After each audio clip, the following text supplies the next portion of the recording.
Dear learners, आज हम class 12 का सेकंड चैप्टर पार्टनरशिप स्टार्ट करने जा रहे हैं। Before the starting of this chapter we should understand sole proprietor. Sole proprietor क्या होता है? एक अकेला व्यक्ति जब व्यापार करता है तो वह उसके पास व्यापार करने के लिए सीमित मात्रा में धन होता है, कैपिटल सीमित होती है, उसका क्षेत्र भी सीमित होता है, उसकी योग्यताएं भी सीमित होती है और वह व्यक्ति अपनी कैपेसिटी के अनुसार ही काम कर सकता है। इन लिमिटेशन को कम करने के लिए पार्टनरशिप का कॉन्सेप्ट आया। पार्टनरशिप क्या होती है, इसको जानने के लिए हम इसकी मीनिंग को ध्यान से देखेंगे। इनमें कुछ जो शब्द हैं उन शब्दों को ध्यान से देखेंगे और इन शब्दों को इसकी मीनिंग को जानने के लिए बहुत आवश्यक है। पार्टनरशिप में दो या दो से अधिक व्यापारियों का होना आवश्यक है, अर्थात दो या दो से अधिक व्यक्ति एक अग्रीमेंट करेंगे जिसके अनुसार वो अपने होने वाले प्रॉफिट अथवा लॉस को आपस में शेयर करेंगे, डिस्ट्रीब्यूट करेंगे।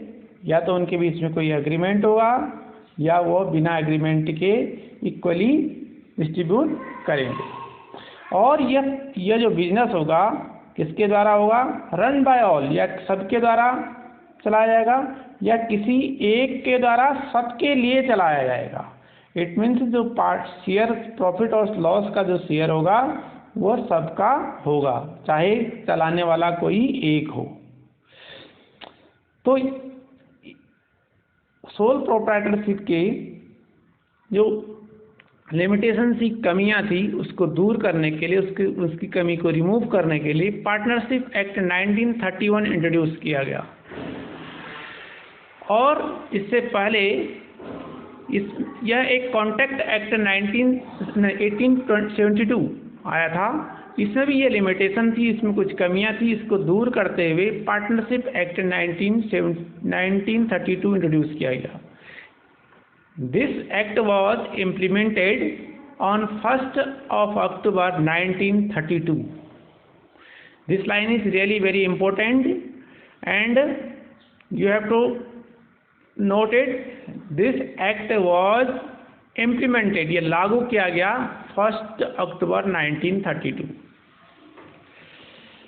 According to this partnership act, definition of partnership is, this definition is given in the section 4 Company Act 1932.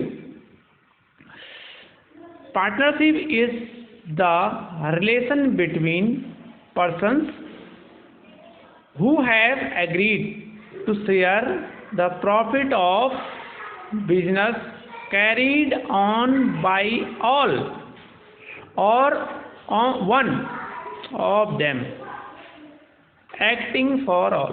इसका मतलब जो मैंने पहले आपको बताया कि रन सबके द्वारा या किसी एक के द्वारा किया जाता है और सबके लिए किया जाता है। इसमें होने वाला प्रॉफिट एंड लॉस सभी आपस में एग्री होंगे उसको शेयर करने के लिए।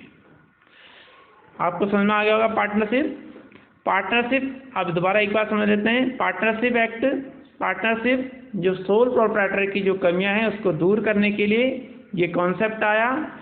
और इसमें दो या दो से अधिक व्यक्ति होते हैं और इसमें प्रॉफिट और लॉस इक्वली शेयर किया जा सकता है या according to agreement whatever given in the partnership deed, उनके आपस में जो एग्रीमेंट हुआ होगा उसके अनुसार उसको शेयर करेंगे।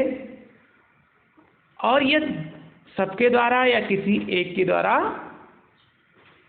रन किया जाता है। इसके जो एक्ट है इंडियन पार्टनरशिप एक्ट 1932 में आया, जो इम्प्लीमेंट हुआ 1st October 1932 को। आप पार्टनरशिप के कुछ कैरेक्टरिस्टिक जानते हैं, इनकी विशेषताएं जानते हैं। पार्टनरशिप साझेदारी की विशेषताएं, पार्टनरशिप को हिंदी में साझेदारी भी कहते हैं।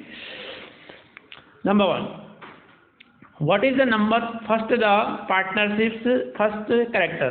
The maximum number of member of partnership. Minimum number 2.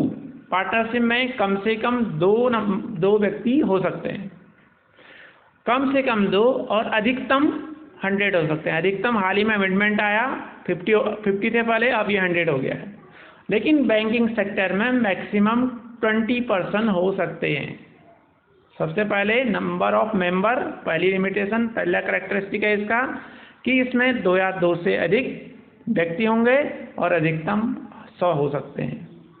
दूसरा, partnership deed, it is a special kind of agreement between the members. It में रिटन और ओरल, यह रिटन भी हो सकता है, ओरल भी हो सकता है, अर्थात लिखित भी हो सकता है और मौखिक भी हो सकता है। इट में भी रिटन और ओरल, अर्थात रिटन अच्छा माना जाता है, ओरल अच्छा नहीं माना जाता है, लेकिन यह रिटन भी ओरल भी दोनों प्रकार का हो सकता है। It is not mandatory.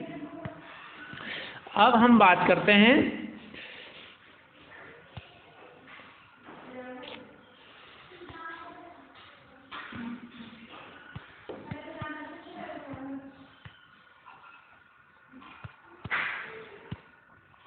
Distribution of profit और loss.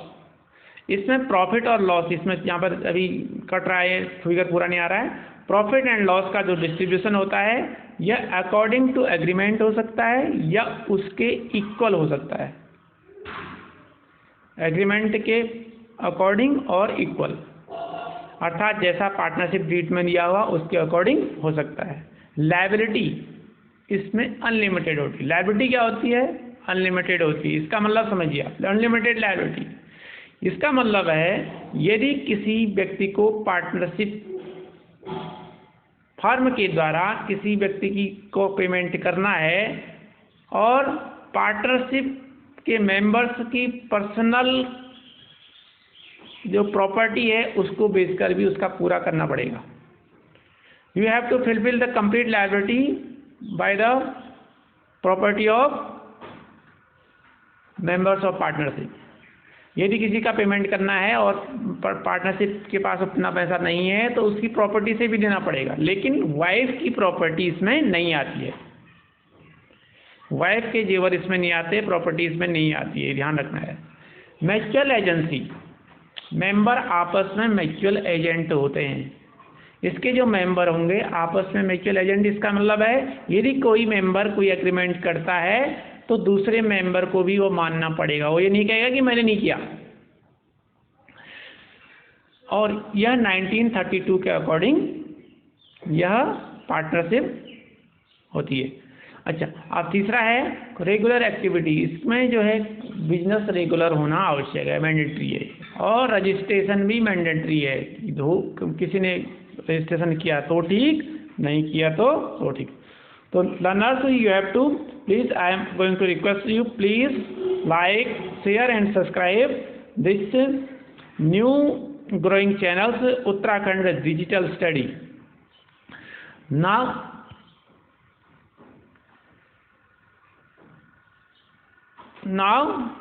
welcome again in the Uttarakhand Digital Study. Now we are going to start the types of partnership.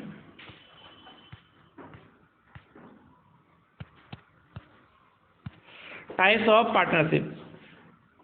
There are 4 kinds of types of partnership according to various bases. First, basis of the liability. ये 2 प्रकार के, unlimited and limited liability. Limited liability act 2018, जैसा कि आप जानते हैं कि just I have already told you कि पार्टनरशिप में लायबिलिटी अनलिमिटेड होती है। अनलिमिटेड होती है तो इसमें इस कमी को दूर करने के लिए लिमिटेड लायबिलिटी पार्टनरशिप एक्ट 2008 आया। उसमें जो है पार्टनरशिप को लिमिटेड लायबिलिटी का भी बनाया गया, और स्पेशल काइंड्स ऑफ पार्टनरशिप है वो, उसमें क्या है लिमिटेड टाइप ऑफ पार्टनरशिप है, और on the basis of fix, on the second है on the basis of time, on the basis of time, तो तो फिक्स टाइम पार्टनरशिप, माना पार्टनरशिप फिक्स टाइम के लिए होती है, माना कोई पार्टनरशिप 1 वर्ष के लिए होती है, तो ऐसी पार्टनरशिप को हम फिक्स टाइप ऑफ पार्टनरशिप कहेंगे। अनलिमिटेड पार्टनरशिप, वो पार्टनरशिप काफ़ी लंबे समय तक चल सकती है और विभिन्न प्रकार के बिजनेसों में हो सकती है, तो इस प्रकार को अनलिमिटेड टाइम पार्टनरशिप कहेंगे। On the basis of object, उद्देश्य, किसी विशेष उद्देश्य के लिए, किसी विशेष ऑब्जेक्ट के लिए, किसी बिल्डिंग बनाने के लिए कोई पार्टनरशिप हुई है, तो बिल्डिंग जैसे काम समाप्त हो जाएगा, वो पार्टनरशिप खत्म हो जाएगी। तो स्पेस, और एक तो विल, इच्छा पर निर्भर ऐच्छिक पार्टनरशिप होती है कि लंबे समय तक चल सकती है या उसको समाप्त किया जा सकता है, और दूसरी है स्पेशल ऑब्जेक्ट पार्टनरशिप। दूसरी जो पार्टनरशिप है स्पेशल ऑब्जेक्ट, जब भी उद्देश्य खत्म होगा वो पार्टनरशिप समाप्त हो जाएगी।